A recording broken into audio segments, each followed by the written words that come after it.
What it do, what it is. Thank you guys very much for your patience. And welcome to World War Zero Part 15.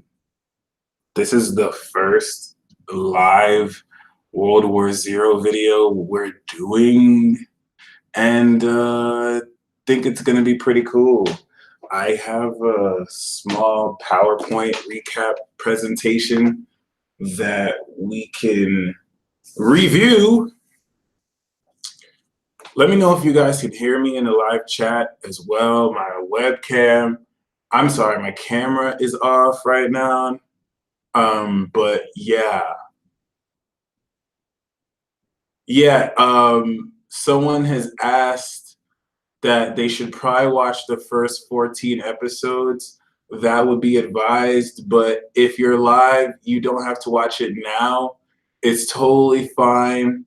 I'm going to recap the first 14 episodes for you guys. So what you want to do is, for those of you who are familiar with the World War Zero series, I'm going to be taking questions after. And these questions will, of course, be reflecting this. There's a huge World War Zero update, so it's important I kind of recap people.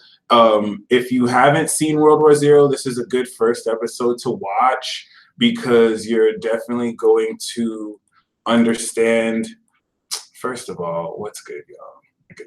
You're definitely going to understand at a much greater level, like how. What this is and a little bit of how your chart fits into this. Also, at the very end of the slide, I'll take the questions and answers. For those of you who do super chat, I'll definitely get to you first, and I'll make sure I'm able to answer any questions from people who can't donate too. So yeah, this is definitely a landmark episode, if I may say so myself. We're going to get, once again, right into the PowerPoint. And one and all. World War Zero, once again, is a lot about the light and dark. And when it comes to where I'm taking the series, I really want to take more into context the practical implications and the practical significance of Empress Daisy, you're making me crack up right now. You're gonna really understand the significance, more or less, of how this plays out in your real life. But with these first 14 episodes, I wanted to instill the vocabulary. So when I start saying, oh, double agents are trying to infiltrate the Vatican, you know what that means. And you know if some of these double agents you have the same vibration as. There are certain people who are being pushed in the media as villains, and some of you have their same vibration astrologically, and you connect with them for a reason.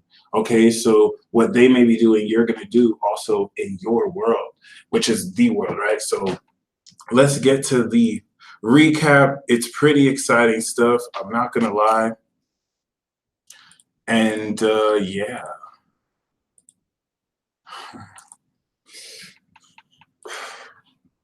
Bam. So World War Zero. This is, of course, as I like to say, the original war. The war between light and dark in its most basic sense. We have this yin-yang symbol to really illustrate this at the core. And not just illustrate this at the core, but also really help embody this, okay? When it comes to relationship compatibility, it's always important to know where you stand in this, you know what I mean? Sometimes you can attract partners who are double agents on the other side, and you don't know why. You had great compatibility, but you know they ended up really hurting you when it was their mission to. Where if you know how to identify, especially with the chart, you can know more what people's motives are. No, one side is not worse than the other. There are bad people in the light side. There's bad people in the dark side. Okay. So what really matters here is more so or less how you live up to both of the ideals and positives of each side while harmonizing any other shadow tendencies. I really want you to look at, oh, damn. I really want you to look at this image right here. It's the archetypal image of light versus dark. And for those of you who are very aware and similar, and not similar, for those of you who are very aware of the first episode, it's important to note this is not at all what the light versus the dark looks like. You have this messianic carpenter that's arm wrestling this demon devil fire demon devil hybrid underlord. And you know what I'm saying? Everything about this picture is malarkey and hogwash. It presents a false narrative, and it makes you believe that it's the light versus the dark, when this dynamic is more of a sacred dance, really, than a battle. Conflicts only occur when there is no harmony, and the warfare aspect of this, what's up, New Age Ja? The warfare aspect of this represents the distortion of intent, where we are currently in a space where the light and the dark is unbalanced. This is the very beginning, by the way, guys. So worry not. This is the beginning. Yeah, we're definitely in a space where the light and the dark are currently not balanced, and we're experiencing this internally and externally in the world. Okay. With that being said,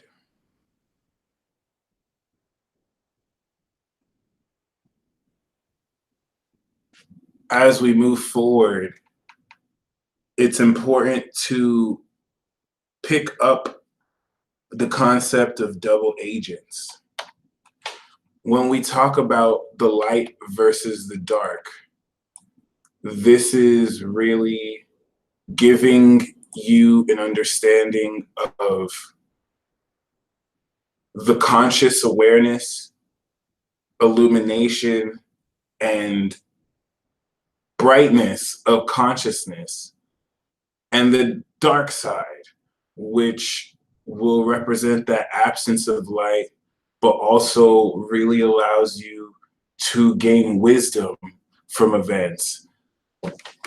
If you have your zodiac sign in a fire or air sign, your spirit is of the light side.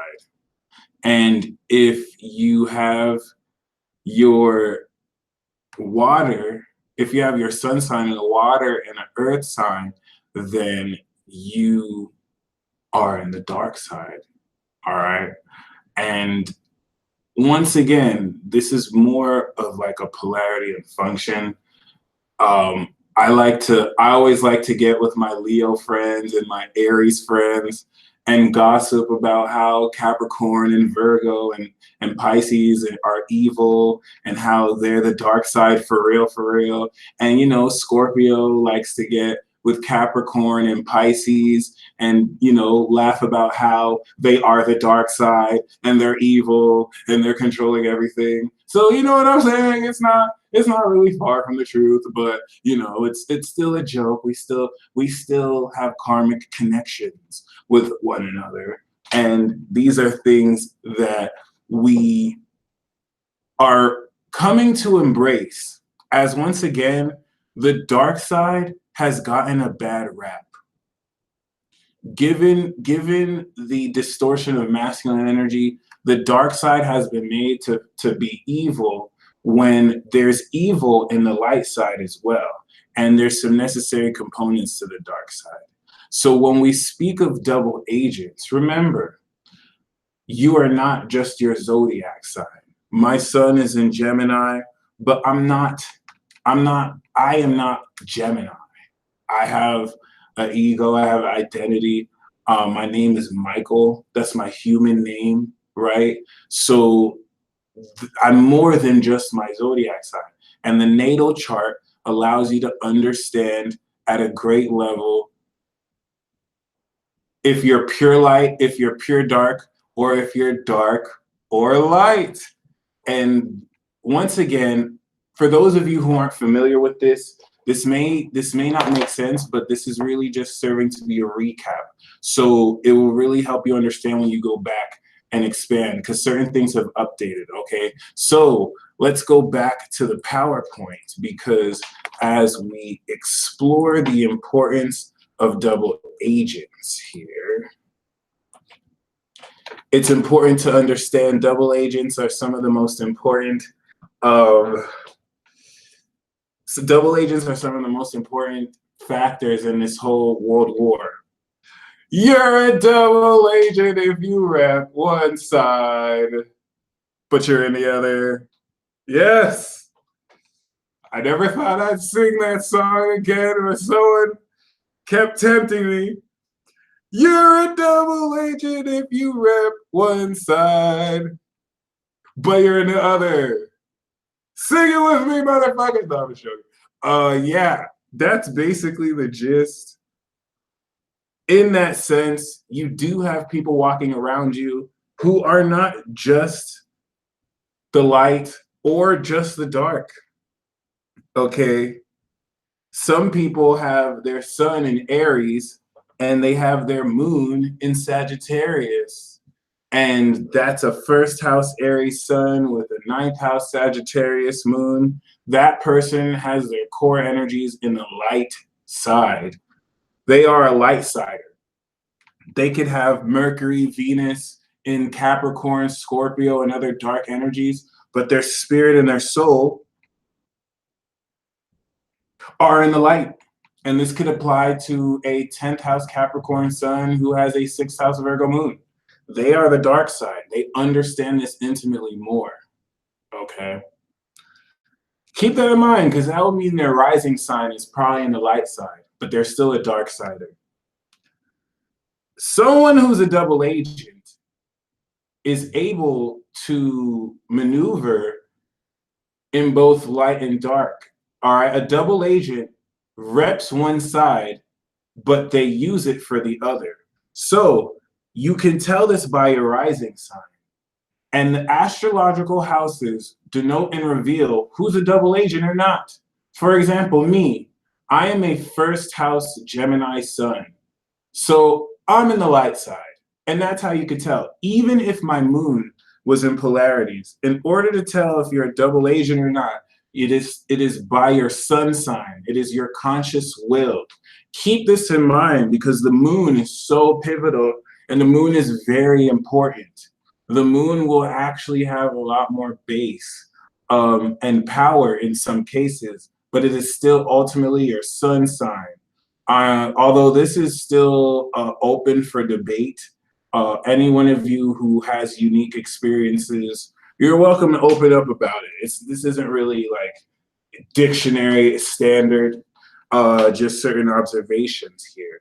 So if you have your sun in the first house, the third house, the fifth house, the seventh house, the ninth house, and the 11th house, this makes you an agent for the light side. So in the first case, like I said, Aries with the first house sun is a light sider, okay? The Capricorn that was a 10th house Capricorn sun is a dark sider. However, if that Capricorn sun has it, their sun in the ninth house, if you're a ninth house Capricorn sun, you are a double agent. You get me? All right. If your sun is in the feminine houses, and you'll know because it's an even number house, if that Aries has a second house sun, that Aries is a double agent. You're a double agent if you rep one side, but you're the other. No, I'm totally messing that up. I don't think it's any other. But you're another. It doesn't matter because it's still true. So get this, all right, you third house Capricorn suns, you're a double agent. This is not to be confused with yin-yang apprentices, which we will get into.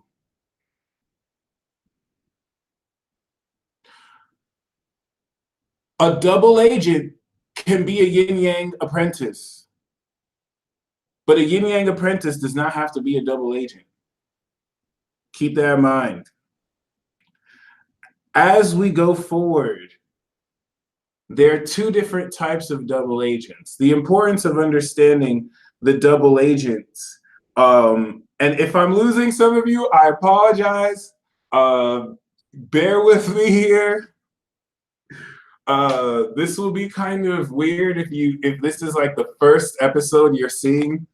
I kind of go more in depth in these episodes. But the double agents, keep in mind, rep one side. They're clearly light or dark, but if they're double agent, they take their perception of that side and they use it for the other side. So there are two different types of double agents, okay? We have light spies and we have dark assassins. Okay. Light spies and dark assassins are really the crucial and very important people in this war who are going to help decide things. It's the light spies and dark assassins that will privy each side to the intentions of the others, while really helping one understand how certain facets of the dark side can be shown in a light way or vice versa. The reason why this is really important to keep in mind is because a whole lot of how you're going to really decide as a double agent to express yourself will have also much to do with expectations of the dark side and the light side. And once again, such people who are in your life.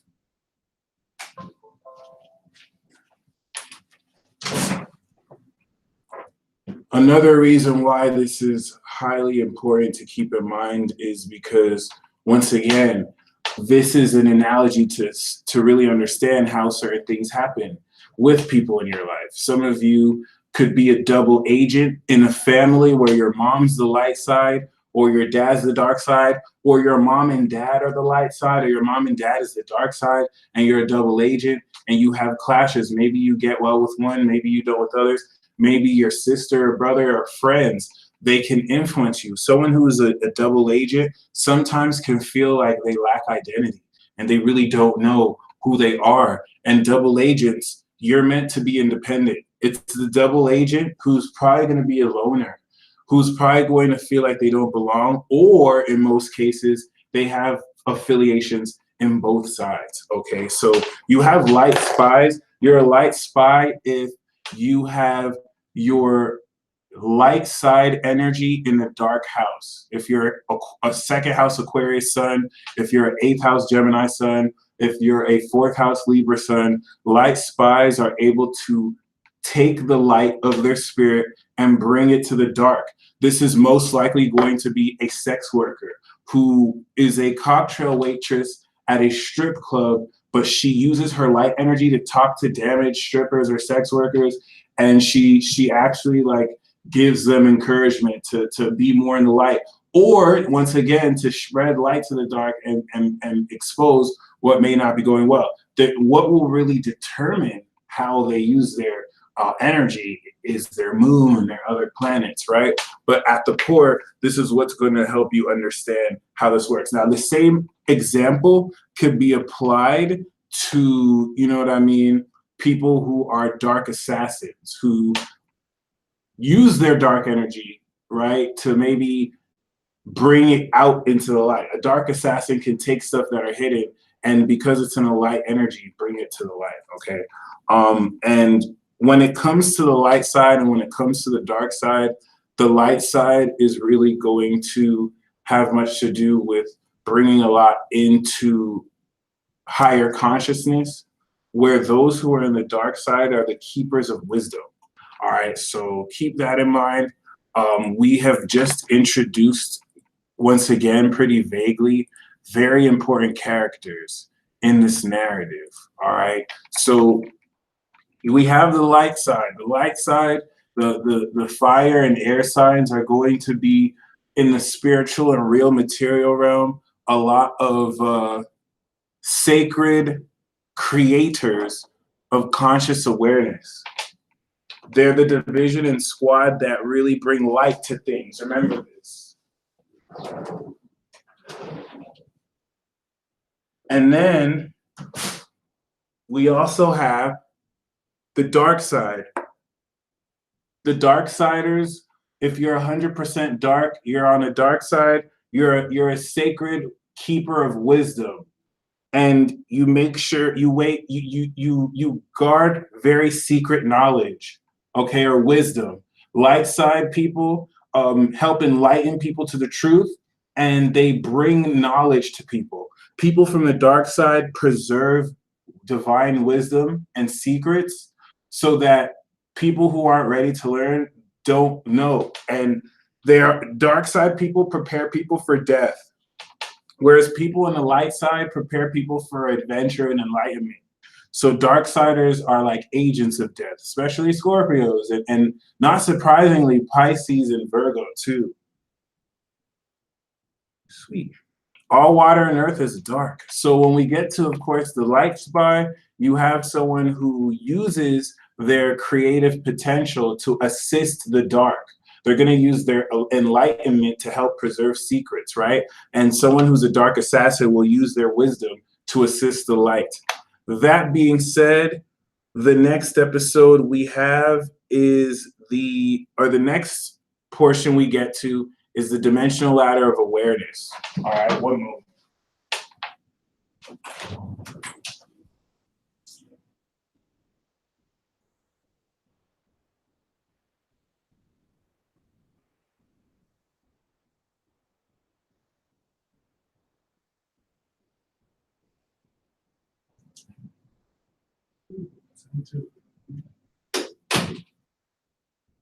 All right, so this episode, I really kind of spoke a lot about the dimensions of awareness, from the third dimension to the sixth dimension.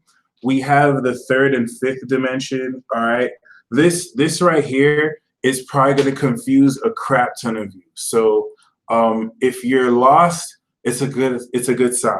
Once again, if this is your first episode, worry not. I go more in depth into these topics, so you could definitely go back. But this is just a recap, so you kind of know how all this comes together. All right, so the dimensional awareness, we have the third dimension, which is this real live dimension, and the fourth dimension, which is the dimension of the emotional realm, from your mind to your heart. Your heart's the fifth dimension, and the sixth dimensional realm is a very advanced feminine vibration that definitely allows for high psychic ability.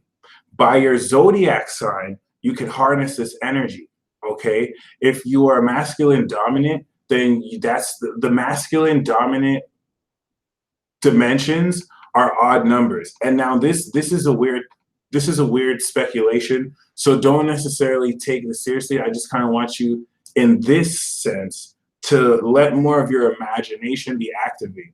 When we talk about the model I'm using for this dimensional realm is to speak of the levels of the feminine energy versus masculine energy.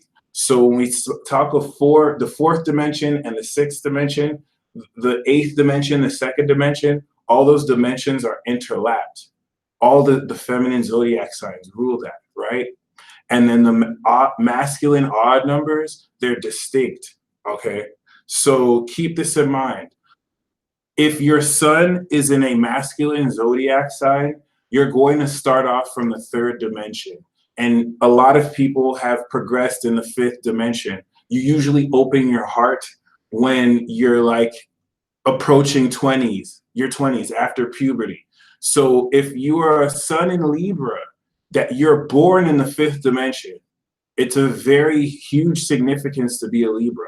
If you're born sun in Libra, you're born in the fifth dimension. The fifth dimension is a very Leo vibration too, but Libra is automatically born there. If you're sun in Pisces, you're automatically born in the sixth dimension. Sixth dimensional awareness gives you super psychic powers to where you're in your heart, but you're also your third eye. Sorry, third eye is more mental, but sixth dimensional is very powerful in the sense where it's like even more. This is really dumb to say. The fifth dimensional awareness will give you an adventurous sense of expression to where you really express a lot of advanced psychic ability. But sixth dimensional awareness, people are usually have their sun in Virgo or Scorpio or Pisces. So if your sun is after Libra, right, you will at a young age evolve to the fifth dimension and to the sixth dimension. For example, Aquarius and Sagittarius are two very unique cases, as well as Scorpio, Capricorn, and Pisces. Pisces already, see, Libra starts the first of the second half of the zodiac. So if your sun is in the bottom half of the zodiac from Aries to Virgo, then you're going to start at third dimensional consciousness if you're a Gemini or a Leo or Aries. And then you're going to start at fourth dimensional consciousness if you're a Taurus, if you're a Cancer or a Virgo. And then at varying times personal to you, you'll upgrade to the fifth dimension. Now, Libra starts off at fifth, Pisces starts off at sixth. You have Aquarius and Sagittarius that as a child evolved to the fifth. Now, if you're at the upper echelon, you are already at the evolved level. But Aquarius, Sagittarius, you purposefully choose to experience three because you're coming down from that level. So it's not that you can't start off at five, it's that you choose to experience three, but you're already so advanced, so you evolve to five very quickly. Same happens to Capricorn and Scorpio, who they're already at four, but they evolve to six quickly, probably by priority, all right? Taurus usually takes the last to evolve to sixth dimension awareness, but they're the strongest for that reason because they take their time. They're one of the strongest for that reason because they take their time. Capricorn, of course, takes their time as well. So Capricorn chooses to start off at the fourth dimension. Okay, so fourth dimensional awareness is extremely powerful, even though it's low. Third dimensional awareness is very powerful as well. It's the magic realm. It's this real realm. It's the realm that Gemini kind of holds down as well. Third dimensional awareness, of course, is the basic dimensions where you have all your senses intact and it's powered through the mind. The journey of the heart takes you to the fourth. The fourth is going to kind of be that mental realm as well that connects the emotional realm. And it's like the dream realm. It's a dimension that will help you be aware of spirits. Cancer actually rules a lot of this realm. But here's the thing. Here is a lot of the politics between this. If you're fourth dimensional, you can shift to sixth dimensional awareness. And you can shift down. It's easier to harness and channel it. It's not easy to, so the analogy is like this. The feminine dimensions are like Digimon, and the masculine dimensions are like Pokemon. Once you evolve from third dimensional to fifth dimension, you don't devolve back, but you can shift from eighth now back to sixth. Now remember this one more time, like you're not just one dimension. you have more than one zodiac sign. So you're multidimensional. So parts of your energetic body are in all these dimensions. But this is just a way to kind of conceptualize it. If you're a sun in Sagittarius, you're actually going to, like, if you're born late December, the way you look, or not even late December, but late November into December, the way you see the world is going to be a lot more advanced than I do. So if your sun is past Libra and Scorpio and Cap and Aquarius, take what I'm saying with a grain of salt, because you actually have a more ascended awareness. I'm only seeing this in my limited Gemini perspective, and this is just more of a message. I'm giving you like a Piscean construct. You're actually going to have a greater awareness of how to look at these dimensions. So just keep that in mind. The planets will also kind of take charge of some of these dimensions. But once we move into the next part of this World War Zero, we get to the crucial elements, the axes. And the next 3 episodes I dedicate to talking about the mutable, the cardinal, and the fixed, which is very important because these allow us to look at where each of these axes play in.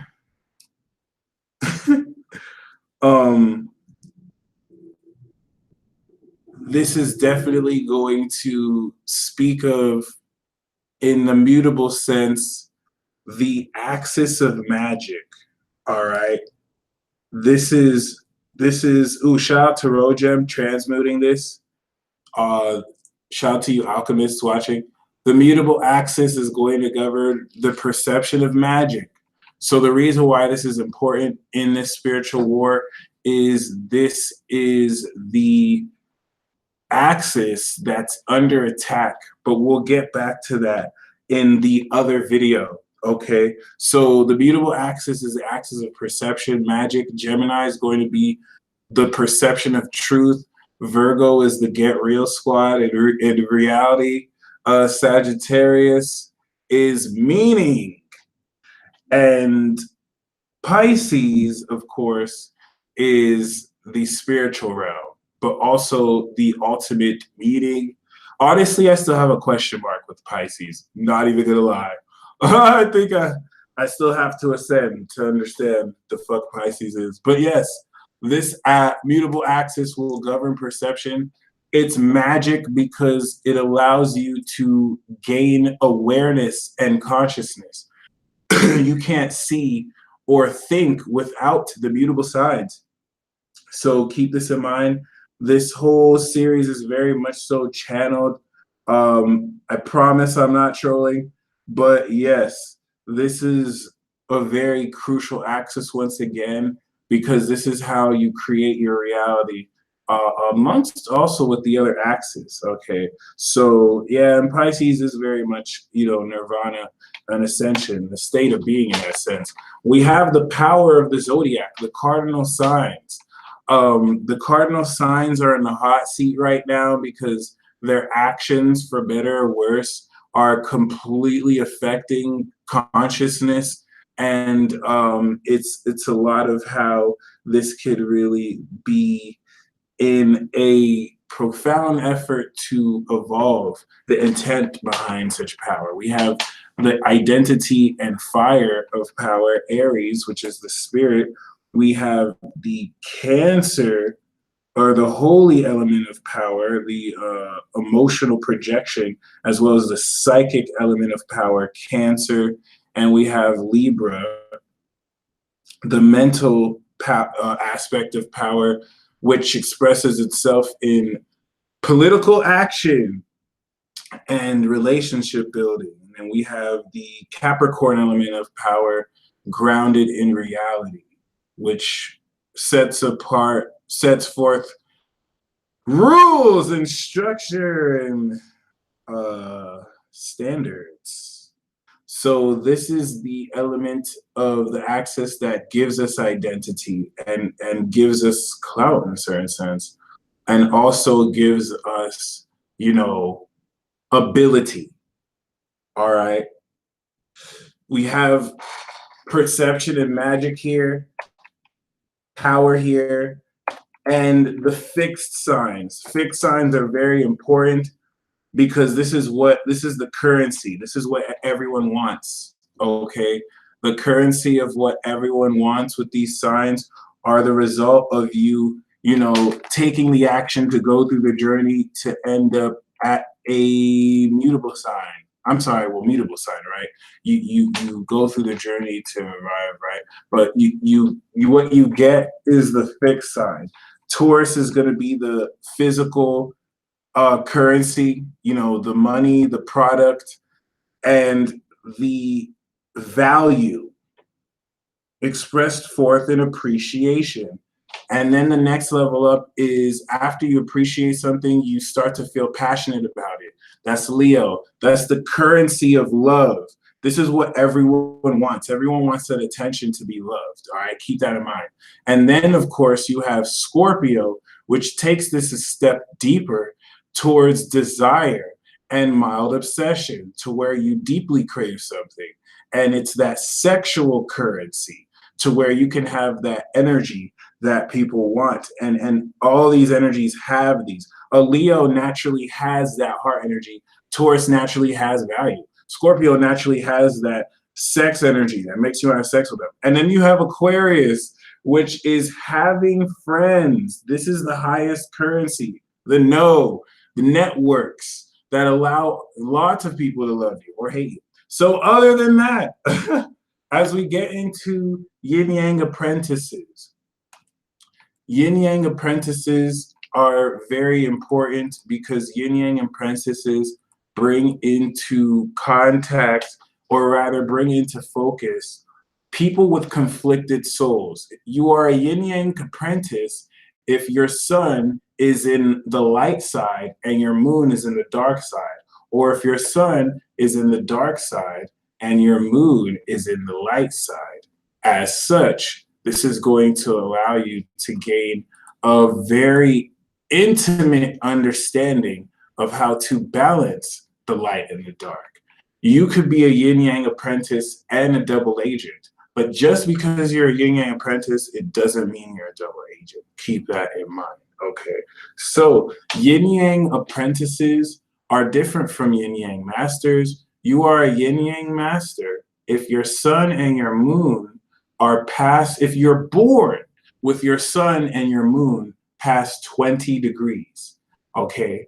If you have a sun that's over 20 and a moon that's over 20, you are a yin-yang master. That means the first 30 years of your life, you're going to really step into your mastery. You're a yin-yang apprentice, all right, if you are less than 20 degrees, but in your progressed chart, let's say your sun is over 20 degrees, then all you need is a lunar rotation for the first like 14 years of your life. Once you have that lunar rotation and your progressed moon is back in your place, which if you're like 30, you probably had it twice, right? So you're there. Or if your moon is already past 20 degrees, then you just have to wait till your progressed sun hits 20 degrees and you're finally a master. So, you know, it doesn't necessarily relatively take a long time. It's not going to, this isn't something that will take a whole year for most people. Most of you can become masters by your Saturn return, unless you're like a 0-degree sun and a 0-degree moon. It's probably going to take you like 20 years to become a master. So yeah, it's not really, that's the most time it could take. And once again, yin-yang masters or yin-yang apprentices have to balance the dark and light in their souls so that they're able to work with the conflict that they have. If you are in the light side, right, and you have your sun in Gemini and your moon in Leo, or your moon in Sagittarius and your sun in Leo, you don't have that sun, you don't have that solar and spiritual conflict. Your soul and your spirit align. If you have a Taurus sun and a Virgo moon, you have this alignment with your spirit and soul that connect with each other. But if you're a yin yang apprentice or a yin yang master, that episode really speaks about how there's a huge disparity which could bring at odds a lot of this energy. Okay, yin yang apprentices are also very pivotal in this world war because they bring a lot of this conflict internal to help these people understand what most people are going through. Yin yang apprentices have friends from the light side and the dark side that they'll always be attracted to. And the best romantic potential for a yin yang apprentice is usually another yin yang apprentice. But that does not always mean that they can't be with someone who's from the light side or the dark side as well. Okay, so we have dark souls. Dark souls are people who are on the light side, but their moon is in the dark side, and hence their soul is dark. For example, I'm a dark soul. I'm a Gemini, but my moon's in Capricorn, and it's in the 8th house. So I'm definitely a true dark soul in this sense. If your moon is in a dark sign in a lighthouse, like say Scorpio in the 5th, and you're Aries, you're still a dark soul. Okay, keep that in mind. So dark souls are definitely going to have to transmute the darkness of their soul through the light of their spirit. Dark souls can absorb a lot of negative energy, and they can transmute it into a lot of possibility. All right. And then we also have holy souls. Holy souls are definitely going to be people who have their moon in a fire or air sign. Similar to dark souls, they have their suns in water or earth signs like Scorpio or Taurus or Pisces. All right. Holy souls are able to enlighten with their souls. They're able to cope with any distortions of darkness with a soul that shines bright. These are very holy and blessed souls in the depth of how they have to really connect. However, holy souls can feel into the distortion of this war way more sensitively than dark souls. So holy souls will usually feel more into the pressure because they alchemize the dark in a different way that dark souls do. Because their spirits will represent the dark side, they're able to take the light in their soul and add light to that darkness they already draw in. It's a very complex process. We'll come back to the different types of dark souls and holy souls, but when we speak on karmic connections here, this is also a special element of karma that you can experience in any sense. All right. When I speak on this episode, I say that it's exclusive to men and women, but this still is going to work with same-sex genders or people in the inverse polarity. Just keep in mind in all those other cases, they're not going to be bound by the karma. They're going to be free by the karma. It's only in the sense where the man and the woman in this fundamental sense are bound by this karma. So just keep that in mind. It's actually better if you're not bound by this. So this karmic connection is based on the zodiac sign Pisces, right? When we look at the signs that connect with Pisces, right, we have, of course, the fire and the water. This is going to speak of any fire signs getting with water signs or earth signs and getting with air signs, Father Sky, Mother Earth. Okay, the sacred connections that equal this are the Alpha and the Omega, Aries and Pisces. Okay, because the 12th house of Aries is Pisces, and the first house of Pisces is Pisces. Okay, and then we have Taurus and Aquarius. Aries and Pisces, Taurus and Aquarius. The 11th house of Taurus is Pisces. The second house of Aquarius is Pisces. All right. These vibrations share heaven. Then we have, of course, after Taurus and Pisces, we have Also Gemini and Capricorn, actually. And then we have Sagittarius and Cancer. And then we also have Leo and Scorpio. And then we have Virgo and Libra. All right. These are karmic connections that even if your sun isn't in these signs, you'll notice those energies will play out their special karmic connection.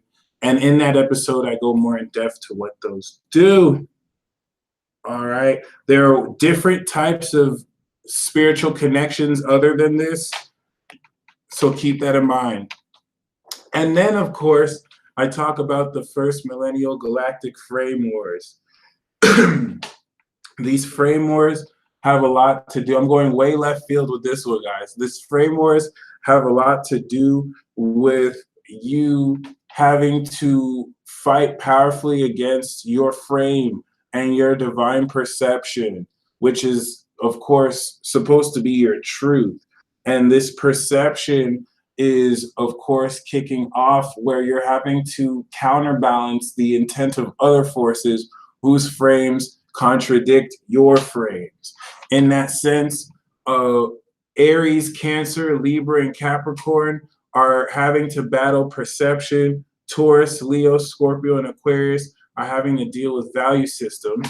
And Gemini, Virgo, Sagittarius, and Pisces are having to fight for their identities.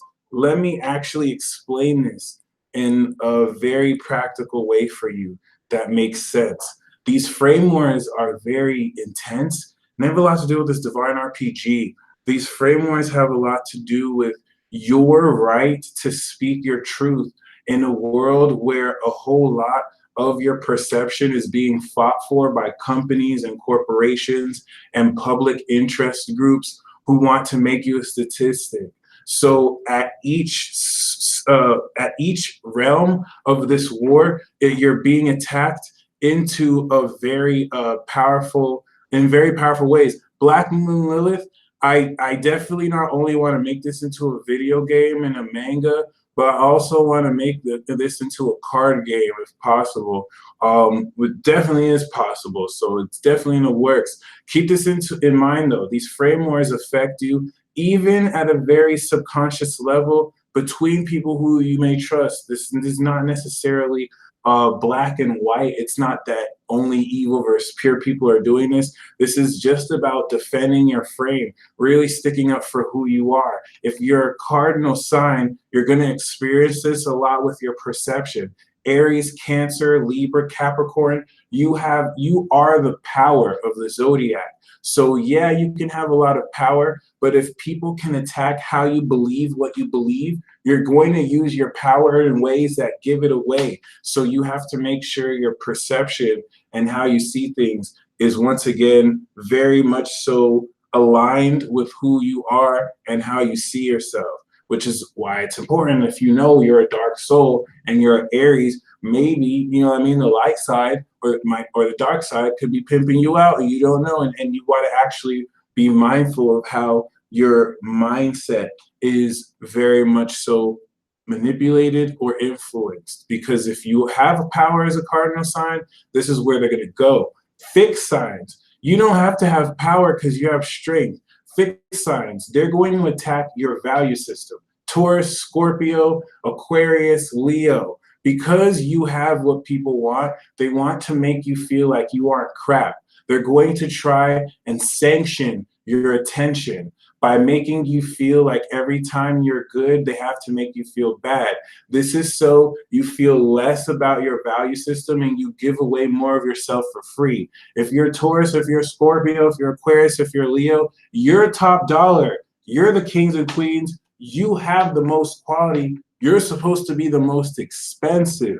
Keep that in mind. Other than mutable signs, which is here or there, depending on the day, you don't want people to let you undermine your value system. Remind them that you're the shit and no one's better than you, okay? Especially you, Aquarius. So they're going to attack you. They're not going to attack your perception because you're fixed. You're very strong on that. They're going to attack your value system, make you think that you're not as valuable as you know you are.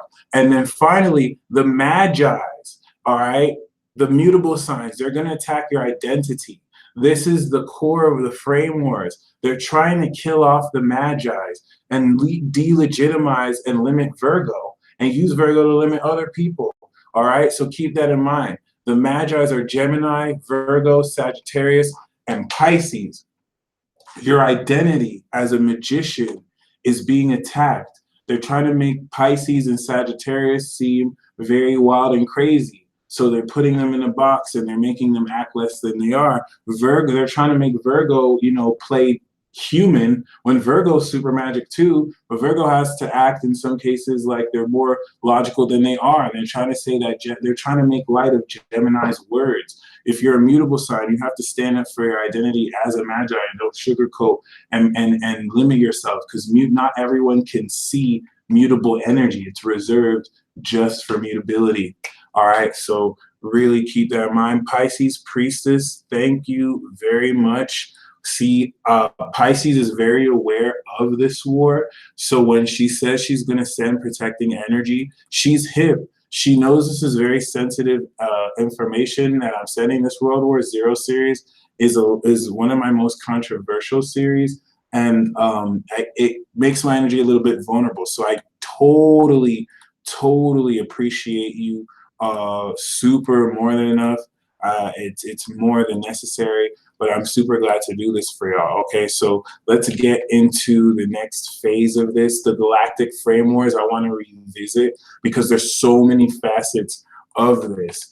As we get into the zodiac progression of humanity, I really spoke about how we have moved from Aries and we have just mastered Gemini. Okay, so Aries was really more so when humanity kind of evolved to the point of being in the war era and the war states when people would just kind of fight and kill and rape and pillage each other's to take over each other's tribes. And then we entered the Taurus era. The Taurus era had a lot to do with the trade, all right, that kind of came into motion and focus when a lot of these tribes realized they could last longer by getting together and pooling their resources, trade routes, and the Industrial Revolution came about.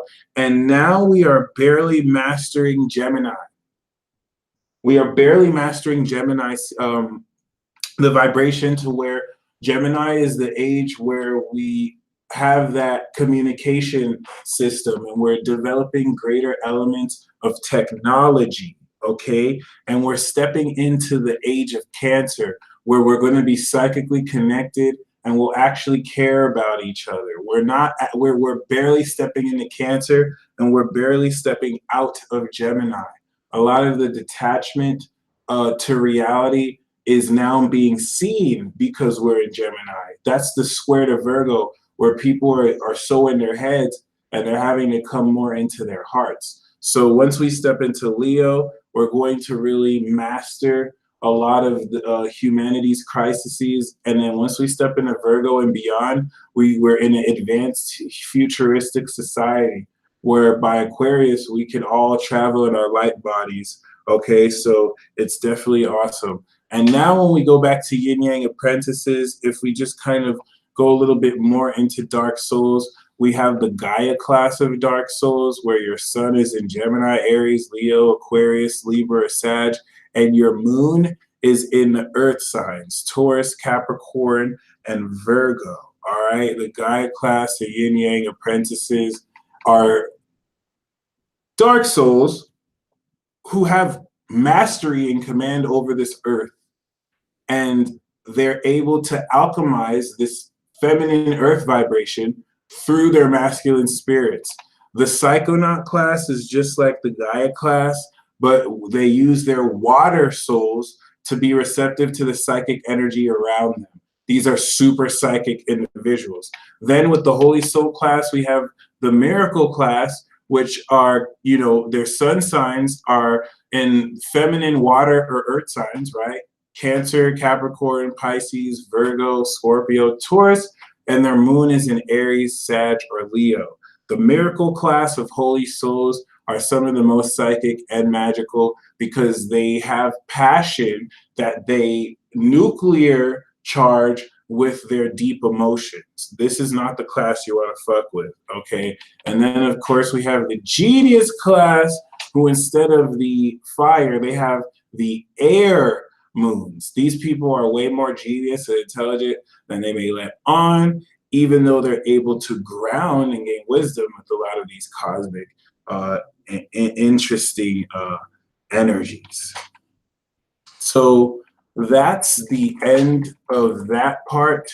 The last part of this, of course, that we examine, let me just pull this up right now, is the Divine RPG. That's the last part of World War Zero we've kind of reached right now. The Christ conscious simulation. One moment. This Christ conscious simulation is really more so what's kicking off right now. This is what's going to simulate through our playing of this game a lot of this advancement and a lot of this conscious evolution. It's very amazing to ponder because this life very much so is like a video game. If not a video game, Pisces and Sagittarius see through the glitches in the matrix. And sometimes Virgo, you see through it too.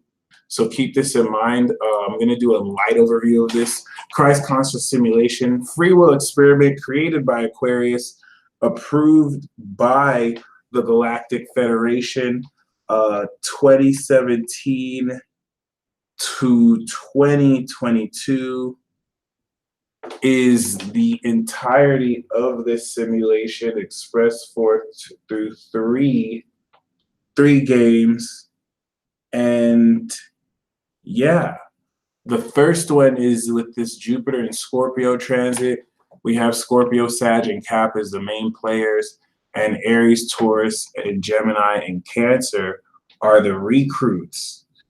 Then the next Divine RPG, well, this Divine RPG just has much to do with seeing a lot of which one of these signs can win, depending on their objectives. Capricorn has to defend the legacy, all right, the power of intent. They have to defend the regime. Sagittarius has to ascend the matrix reality, and Scorpio has to revolutionize the imperial regime, okay?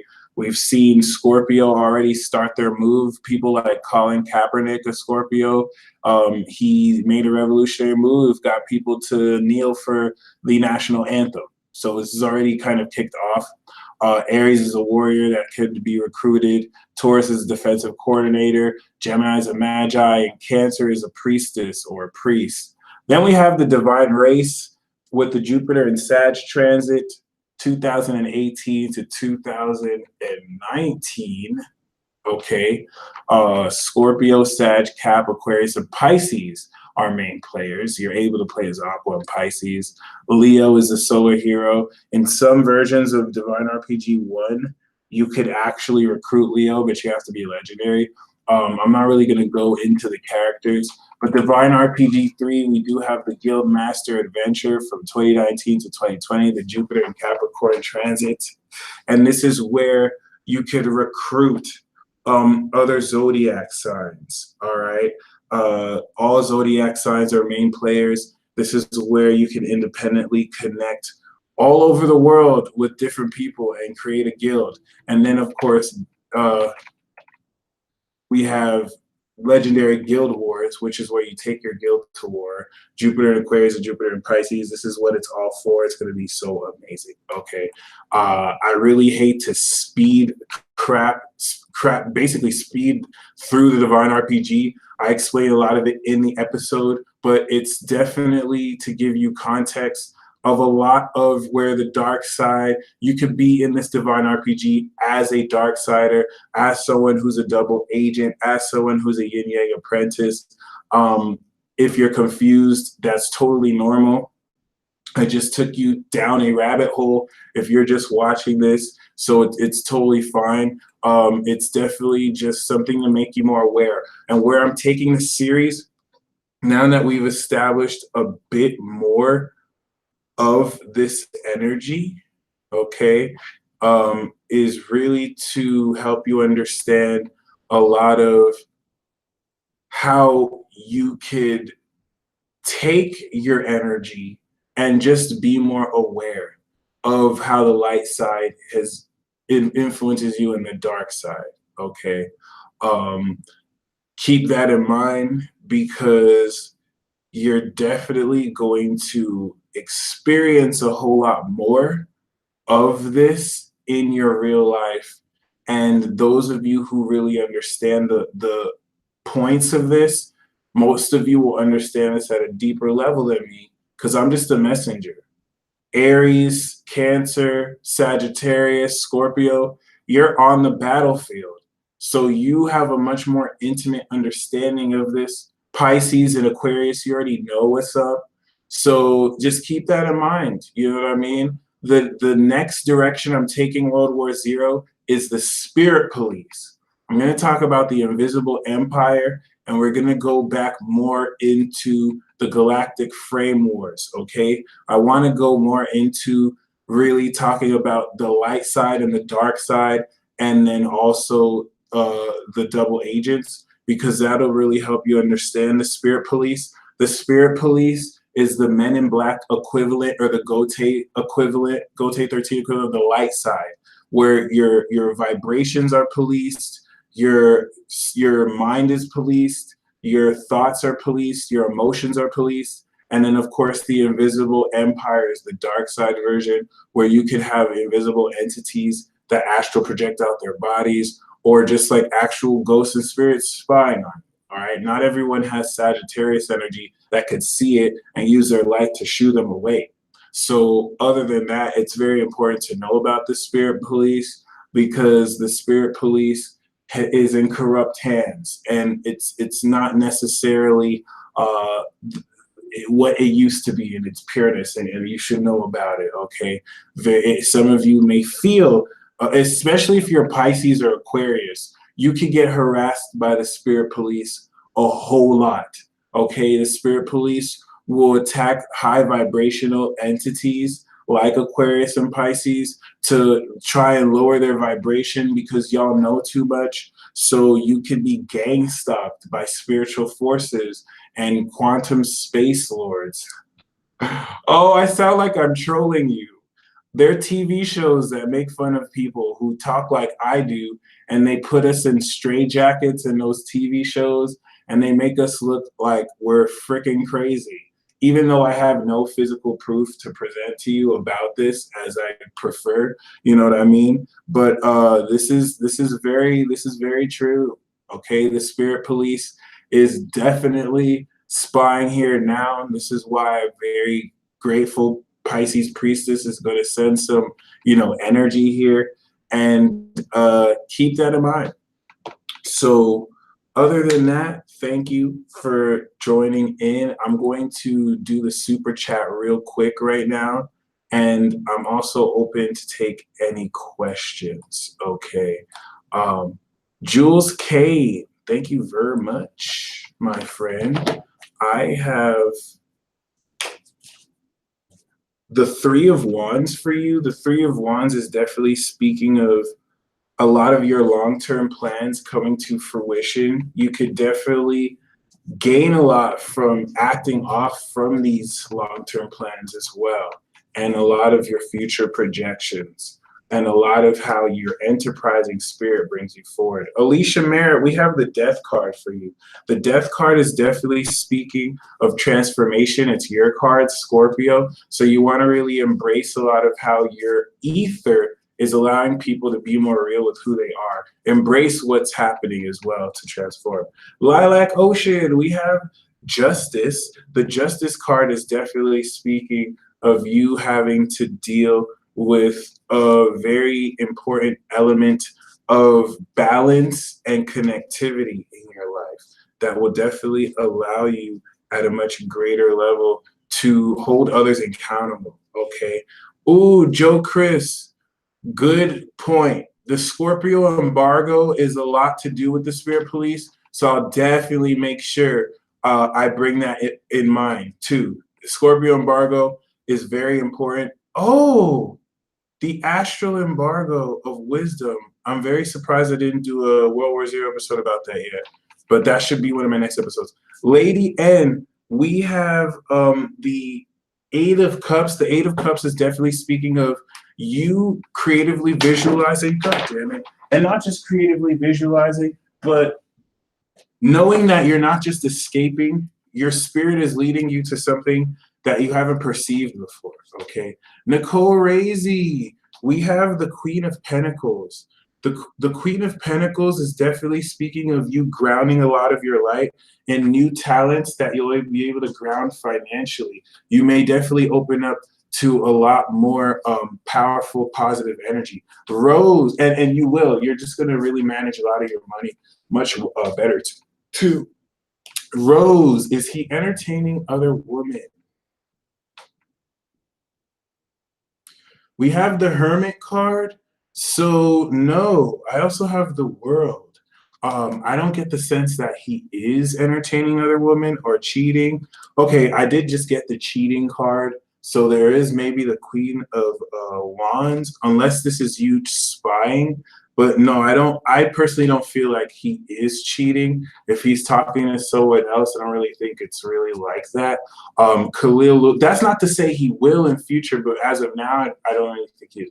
Khalil Lewis, we have the Nine of Cups.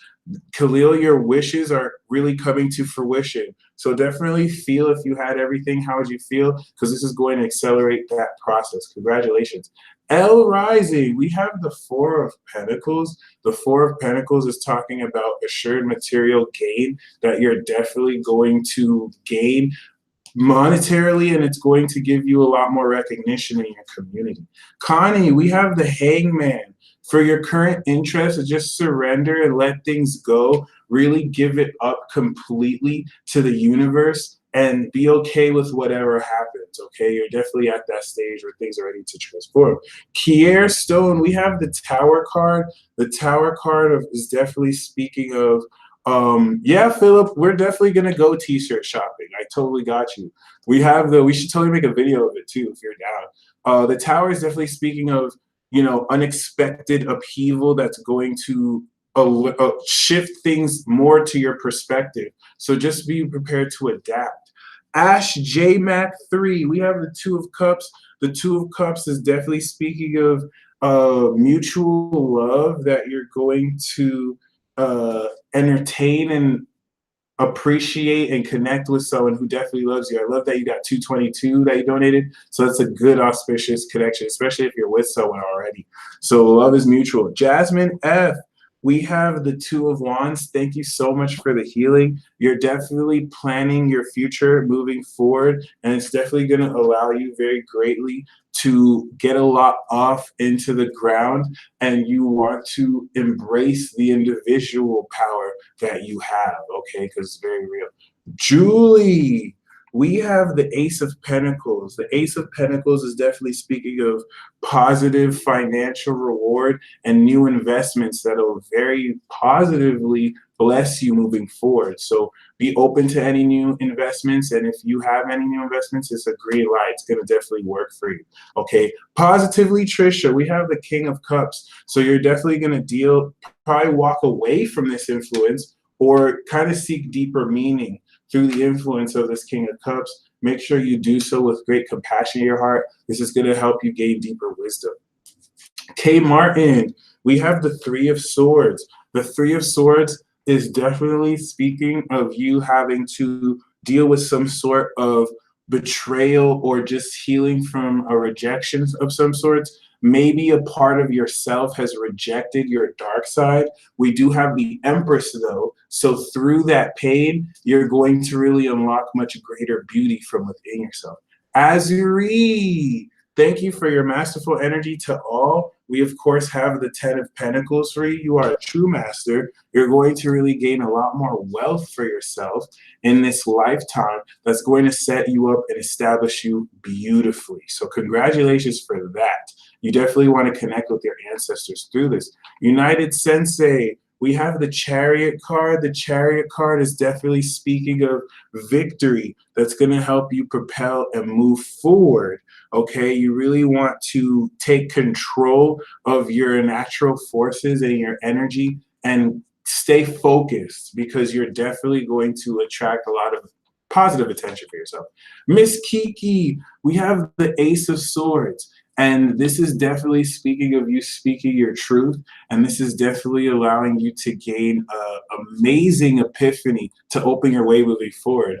And as far as something positively channeled for you, you want to be very mindful of each and every single word you say, because your energy has activated to the point where like words you say are so much more potent.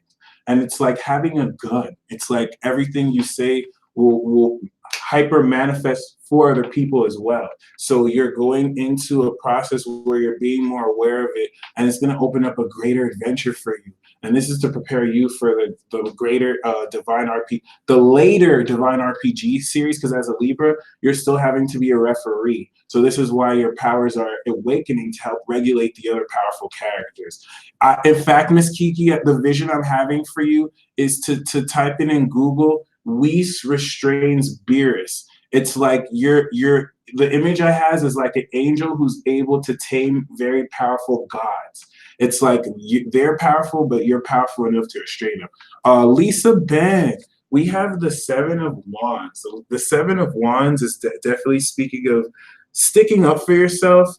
We have the Star card. You're definitely going to gain a lot of renewal and rejuvenation through this trying time. And it's definitely going to show you how you know what you're talking about. You have a lot of victory here. This is going to give you positive attention too, because you stood up for yourself in the face of any influences trying to disturb you or connect. Titan Lock 74. Stay in California or move forward further. We have the Ace of Swords. So what do you feel that you should do? Because we also have the Star here too. You can move further south or you can stay. The energy like this is double-edged, but also more so to where there is no right or wrong answer. So whichever one you want to do, it's going to bring victory. But what these cards are really more saying is you're really stepping into your own star power and truth. And the way you really live and speak your truth will open up a greater idea, more of your dreams being fulfilled, okay? Rogem from Lilac 420, we have the Moon card. So you will slip into more of your delusion to develop your psychic ability. You want to embrace a lot of what your intuition tells you, even if it doesn't make sense at first, it's spot on. And really don't be afraid to immerse yourself in this, okay? Ruby Cullen, we have the Queen of Pentacles. The Queen of Pentacles is definitely speaking of you being in a position to gain greater management over your resources through the wise investiture of your assets. You're going to also gain a lot more money, but more so in the sense where you invest it more in the quality of what you buy for yourself. So it's definitely going to be great. The influence of this lady might be bad at first, but she'll be great friends with you moving forward. Svetlexia for eZeru.com. We have the Empress. The Empress is urging you to embrace your beauty. If you're in the line of cosmetics, or if you're just in any field of beauty, or if you just notice a greater abundance, this is going to increase. So it's definitely a great major arcana card to have. It's going to speak of love being positive and money. Andy West, we have the Knight of Swords and we also have the Knight of Wands. So you're going to be advancing and multitasking, and you're going to bring out a lot more of your creative potential, which is definitely going to be amazing, and it's definitely going to be awesome. The influence of this Knight also could very quickly accelerate your life. So it's both a Gemini and Sagittarius energy. Be ready for a swift change and messages that facilitate that. Sierra Lewis, we have the Empress for you too. So this is also speaking of great beauty. This is saying your harvest is going to manifest and abundance will allow you to reap much better with powerful elements of love and, of course, your own personal divine goddess energy. So embrace your beauty, embrace your goddess essence, and really reap that. Okay, so thank you guys for tuning into this World War Zero Part 15 live recap. If you are of the dark side, I'm going to do special videos to kind of break that more down, and the light side as well. Dark siders, you have a lot of, once again, wisdom to uphold, and light side, a lot of consciousness to give. My video just died, so I'm going to end this broadcast here. Stay tuned to more episodes, and until next time, peace.